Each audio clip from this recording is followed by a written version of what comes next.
আগত ২০২৫ সাল কুম্ভ রাশির জাতক জাতিকাদের ভাগ্য গণনা নিয়ে বিস্তারিত আলোচনা করব। ২০২৫ সাল কেমন যাবে কুম্ভ রাশির জাতক জাতিকাদের, আজকের আলোচনার বিষয় এটাই।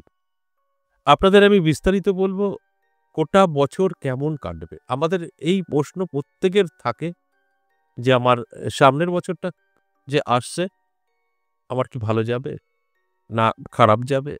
এই একটা প্রশ্ন প্রত্যেকেরই থাকে। আর আজ আমি কুম্ভ রাশির সেই প্রশ্নের উত্তর দিতে চলেছি। ওভারঅল বললে মধ্যম থাকবে, ভালো মন্দ মিশ্রিত ফল পাবে কুম্ভ রাশির জাতক জাতিকারা।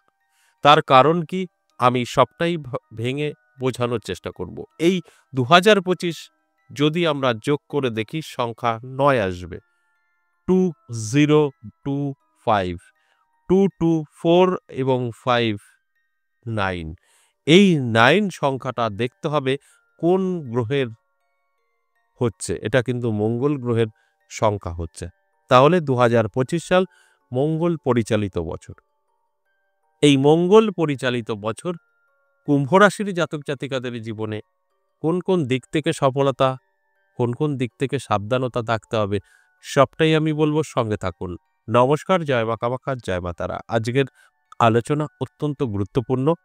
বার্ষিক রাশিফল নিয়ে আমি কুম্ভ রাশির জাতক জাতিকাদের অ্যালার্ট করার চেষ্টা করব। এই বছরটা আপনারা যতটা অ্যালার্ট থাকবেন ততটা জীবনে সাকসেস পাবেন। দেখুন, নেগেটিভ পজিটিভ দুটোই আলোচনা থাকবে, তবে নেগেটিভ আলোচনাগুলো আপনারা চেষ্টা করলে এড়িয়ে যেতে পারবেন। পজিটিভ আপনার জীবনে অ্যাপ্লাই করতে পারবেন। এটাই আমি প্রত্যেকটা দিনই বলি। তাহলে আসুন, এই ২০২৫ সাল মঙ্গল পরিচালিত বছর আপনার কেমন যাবে এবং এই মঙ্গল পরিচালিত বছরটা শুরু হচ্ছে কোন কোন গ্রহ কি অবস্থায় থাকা অবস্থায়, সেটাই আমি কিন্তু আপনাদের বলবো। কারণ এই গ্রহের অবস্থানটা অত্যন্ত গুরুত্বপূর্ণ। তার উপরে নির্ভর করেই আমাদের কিন্তু এই রাশিফলগুলো আলোচনা করি। সেটা মাসিক হতে পারে, বার্ষিক হতে পারে, সাপ্তাহিক হতে পারে। এই গ্রহের গোচরটা কিন্তু অবশ্যই আমাদের জানতে হবে এবং তার সাথে জানতে হবে মঙ্গল গ্রহ কোন রাশিতে থাকবে। এটাও একটা বড় ফ্যাক্টর, কারণ মঙ্গল অবশ্যই আমাদের ভালো থাকার প্রয়োজন। মঙ্গল পরিচালিত বছর, যার যার মঙ্গল খারাপ থাকবে তার কিন্তু খুব একটা ভালো যাবে না। তাই মঙ্গল অবশ্যই আপনার ভালো থাকতে হবে এবং মঙ্গল কি অবস্থায় থাকবে ২০২৫ সালের শুরুতে, সেটাও কিন্তু একটা ভাবার বিষয় আছে। সবটাই জানতে পারবেন সঙ্গে থাকলে। আমি গ্রহের গোচর নিয়েও আলোচনা করব। তার আগে আমার সাথে কিভাবে যোগাযোগ করবেন ছোট করে একটু বলে নিই। সরাসরি আসতে পারেন নদিয়া বীরনগর এবং তারাপীঠ, আর বাড়িতে বসেও কনসাল্ট করাতে পারেন, অনলাইন যেটাকে বলা হয়। দেখুন, অনলাইন সকলের জন্য নয়। অনলাইন কারা আসবেন? যারা বিশ্বাস আছে, ভক্তি আছে, শ্রদ্ধা করেন এবং আপনার এই বুকের পাটাটা বড় আছে, তারা অনলাইন আসবেন। আর যাদের এই কোনোটাই নেই, অনলাইন আসবেন না, তারা সরাসরি আসুন। অনেকেই আছেন অনেক রকমভাবে তারা চলে তাদের মতো করে, তারা সরাসরি আসুন, অনলাইনে আসবেন না। অনলাইন একমাত্র তাদের জন্য যাদের মধ্যে সততা আছে, যাদের ধৈর্য আছে, যারা মান লোককে দিতে পারে, মান সম্মান, তারা আসবেন। আর যারা উচ্ছৃঙ্খল, আপনাদের কোনো মানবতা নেই, ধৈর্য নেই, সরাসরি আসুন আপনারা। এই সরাসরি আসুন বা অনলাইন দুটোতেই হোয়াটসঅ্যাপে আসতে হবে এবং ভয়েসে বা লিখে বলতে হবে যে আমি অমুক জায়গায় অমুক তারিখে আসতে চাই। আপনার নাম, আপনার ঠিকানা, এখান থেকে ফুল অ্যাড্রেস চলে যাবে। খুব সহজেই আপনি চলে আসতে পারবেন। আর যদি মনে হয় না, অনলাইন আমি বাড়িতে বসেই করাতে চাই, আমি আবারও বললাম, যাদের যে কথাগুলো বললাম ওগুলো আছে তারা আসবেন, যাদের নেই তারা অনলাইনে আসবেন না।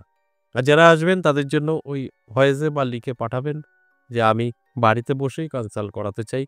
তাহলে দেখবেন আপনাকে এখান থেকে একটা সিস্টেম পাঠানো হবে, কমপ্লিট করবেন। আপনার সাথে কলে কথা হবে ফোনের মাধ্যমে এবং আমিই কল করব। হয়ে গেল। এইভাবে যোগাযোগ করতে পারেন। আর কি, কি সমস্যার সমাধান হয়? সবকিছু। রোগ থেকে আরম্ভ করে, গ্রহদোষ থেকে আরম্ভ করে যেকোনো বিষয়ে আপনারা আলোচনা করতে পারেন, আমার সাথে যোগাযোগ করতে পারেন। বিস্তারিত বললে অনেক বড় হয়ে যাবে। তাই সবকিছুই হয় সম্ভব।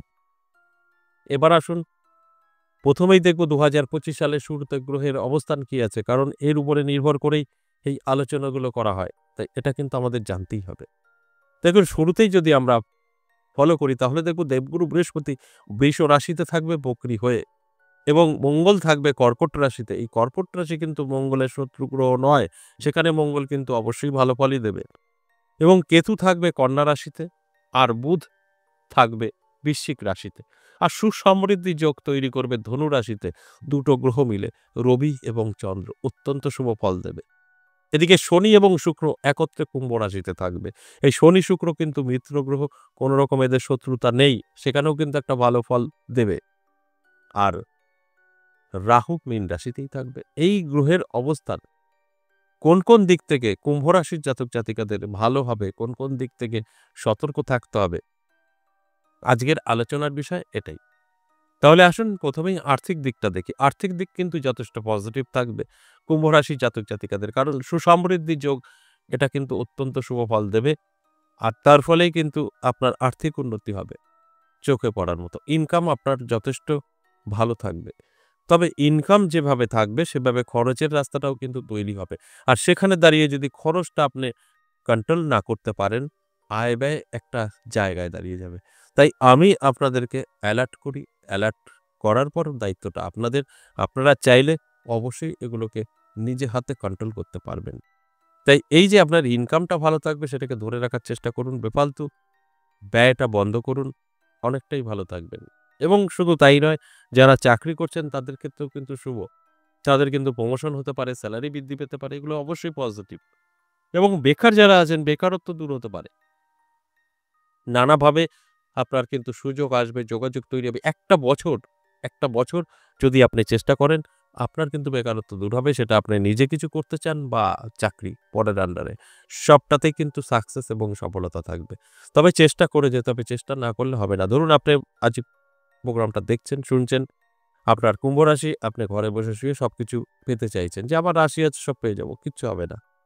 আপনার চেষ্টা করলে সাকসেস পাবেন, চেষ্টা না করলে সম্ভব নয়। স্বাস্থ্য যদি বলি, কিছুটা সমস্যা থাকছে কুম্ভ রাশির। বছরের শুরুতে ভালো থাকলেও মাঝামাঝি দিক থেকে কিন্তু স্বাস্থ্যের প্রবলেম আসবে, নানা রকম সমস্যা দেখা দেবে। তবে আপনি যদি চান তো ভালো থাকতে পারবেন, শরীরের যত্ন নেবেন, তাহলে কিন্তু এগুলো এড়িয়ে যেতে পারবেন। আপনার উপরে নির্ভর করবে আপনার স্বাস্থ্য কতটা ভালো রাখতে পারবেন। কারণ যদি আপনি সচেতন না হন, শরীরের যত্ন যদি না নিতে পারেন, তাহলে আপনাকে ভুগতে হবে, সমস্যায় পড়ে যেতে হবে। আর যদি আপনি এই প্রোগ্রামটা শোনার পর নিজেকে ভালোবাসেন, অর্থাৎ নিজের যদি যত্ন নিতে পারেন, রিচ খাবার থেকে দূরে থাকা, শরীরের যত্ন, শরীরচর্চা এগুলো যদি করেন, অনেকটাই ভালো থাকবেন। তাই অনেকটাই আপনার উপরে নির্ভর করবে স্বাস্থ্য কতটা আপনার ভালো থাকবে, কতটা খারাপ থাকবে। এবার আসুন যাদের অনেকটাই বয়স বেড়ে গেছে, বিবাহ করার জন্য বহু চেষ্টা করেছেন, দেখাশোনা চালিয়েছেন, কোনো মনের মতো পাত্র-পাত্রী সন্ধান পাননি, তাদের ক্ষেত্রে যদি বলি, আপনারা কিন্তু যোগাযোগ করতে পারেন। এই ২০২৫ সালে আপনার কিন্তু সানাই বেজে যেতে পারে। আপনার মনের মতো পাত্র বা পাত্রীর সন্ধান পেয়ে যাবেন। চেষ্টা করুন, চেষ্টা না করলে সম্ভব না। যারা এই সালে পরীক্ষার্থী আছেন, প্রাইমারি থেকে উচ্চ লেভেল, আপনাদের জন্য যথেষ্ট পজিটিভ থাকছে। কোনো রকম সন্দেহের জায়গা নেই। দাম্পত্য পারিবারিক সুখ শান্তিতে কিছুটা ব্যাঘাত ঘটতে পারে। স্বামী-স্ত্রীর মধ্যে যারা বিবাহিত, স্বামী-স্ত্রীর মধ্যে কিন্তু ভুল বোঝাবুঝি, তর্ক বিতর্ক, তৃতীয় কোনো ব্যক্তির আগমন ঘটতে পারে। সেখানে দাঁড়িয়ে আপনাদের সংসারে অশান্তি তৈরি হতে পারে। এগুলো চাইলেই আটকাতে পারবেন। ভয় দেখানোর কিছু নেই, এটা সতর্ক করা। আপনি যখন জানতে পারবেন আপনার খারাপ কিছু, তখন সেটা আটকানো সম্ভব। যে কারণে এই আলোচনাগুলো করা। তাই এই দিকগুলো আপনাকে মাথায় রেখে চলতে হবে। তাহলে কিন্তু অনেকটাই ভালো থাকবেন। তা না হলে কিন্তু সমস্যায় পড়ে যাবেন। বিশেষ করে সাংসারিক জীবনে সুখ শান্তির কিন্তু ব্যাঘাত ঘটবে। যারা অবিবাহিত আছেন তাদের জন্য ভালো। কিন্তু বিবাহিতদের সমস্যা আসতে পারে। এই ছোট সমস্যা যদি কন্ট্রোল না করতে পারেন, এই ২০২৫ সালে বড় আকার নিতে পারে। কেস কামারিও হয়ে যেতে পারে। তাই এগুলো অবশ্যই আপনাদেরকে অ্যালার্ট করার জন্য আলোচনা করা হয়। যতটা অ্যালার্ট থাকবেন ততটা কিন্তু আপনারা সাকসেস থাকতে পারবেন। লাভ রিলেশনে যারা আছেন তাদের ক্ষেত্রে যদি বলি, তাদের কিন্তু যথেষ্ট পজিটিভ এবং শুভ। আপনারা ২ বাড়িতে আলোচনা করবেন, করতে পারেন, বিবাহ পর্যন্ত নিয়ে যাবেন, যেতে পারেন। সবকিছুতেই কিন্তু শুভ থাকছে। যারা লাভ রিলেশনে আছেন তাদের জন্য অত্যন্ত শুভ। আপনারা ভাবছেন যে এই লাভ রিলেশনটা সারা জীবনের জন্য আপনারা একত্রে থাকতে চাইছেন, বিবাহ পর্যন্ত করতে চাইছেন, সেই জায়গাগুলো কিন্তু আপনাদের জন্য ক্লিয়ার আছে। আপনারা যেকোনোভাবে 2 বাড়িতে আলোচনা করতে পারেন। আপনারা বিবাহ পর্যন্ত করে নিতে পারেন। 2025 সালে আপনাদের সুখী সংসার হতে পারে। এখানে কোনো নেগেটিভিটি নেই। তবে নতুন করে যদি প্রেম এই 2025 সালে আসে, এই কুম্ভ রাশির জাতক এবং জাতিকাদের, তাদের কিন্তু কোনো রকম ভালো কিছু থাকবে না। সেটা ব্রেকআপ হয়ে যাবে, না হলে কিন্তু অশান্তির মধ্যে পড়বেন। তাদের জন্য অনেকটাই সতর্ক থাকতে হবে। ভালো করে জেনে বুঝে তারপর পা বাড়াবেন। তা না হলে কিন্তু সমস্যায় পড়তে পারেন। আশা করি বুঝতে পেরেছেন। এটা ছিল 2025 সালের বার্ষিক রাশিফল। কুম্ভ রাশি জাতক জাতিকাদের মঙ্গল পরিচালিত বছর কেমন যাবে আপনাদেরকে ধারণা দেওয়ার চেষ্টা করা হলো। এরপরে আপনাদের দায়িত্ব। অ্যালার্ট থাকুন, সম্পূর্ণভাবে ঝাঁপিয়ে পড়ুন, ভালোভাবে চলার চেষ্টা করুন। নেগেটিভগুলো যে আলোচনা হয়েছে অবশ্যই আপনারা এড়িয়ে চলুন। অনেকটাই ভালো থাকবেন। আজ এ পর্যন্তই, আবারও আসবো নেক্সট ভিডিও নিয়ে। ততক্ষণ ভালো থাকুন। নমস্কার।